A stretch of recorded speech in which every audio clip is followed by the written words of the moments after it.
मुंबई महापालिका सभागृहात विरोधकांची जोरदार घोषणाबाजी सुरू आहे। दिल्लीतील विद्यार्थ्यांवरील हल्ल्याच्या निषेधामध्ये हे आंदोलन केलं जात आहे, निषेध व्यक्त केला जातोय, निषेध फलक आहेत आणि हे घेऊन विरोधक सभागृहामध्ये दाखल झाले। केंद्र सरकारच्या विरोधात घोषणाबाजी केली जाते। पुन्हा एकदा जाऊया, माझे सहकारी सुमित आपल्या सोबत आहेत। सुमित, आत्ताची काय परिस्थिती आहे?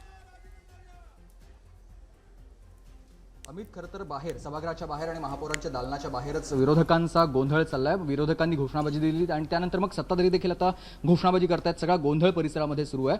माझ्यासोबत सध्या महापौरात आपण थेट त्यांच्याकडे जाणार आहोत। मॅडम, खरं तर सभागृहामध्ये आधी गोंधळ सुरू होता, घोषणाबाजी, आणि त्यातच सगळ्या सभागृहाचं कामकाज आटोपलं आणि त्यानंतर आता तुमच्या दालनाच्या बाहेर विरोधक आणि सत्ताधारी सामने आलेले आहेत। या ठिकाणी मला असं वाटतं, या विरोधकांना मुंबईची काहीही काळजी राहिलेली नाही आहे।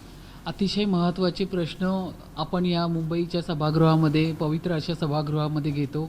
आपण या मुंबईचे ट्रस्टी म्हणून बसतो। मुंबईचे सगळे सिव्हिक प्रॉब्लेम्स असतील, जे काही विषय असतात ते मांडायचे असतात, परंतु सभा सुरू होण्यापूर्वीच इतका मोठा गोंधळ या विरोधकांच्या माध्यमातून या ठिकाणी होतो।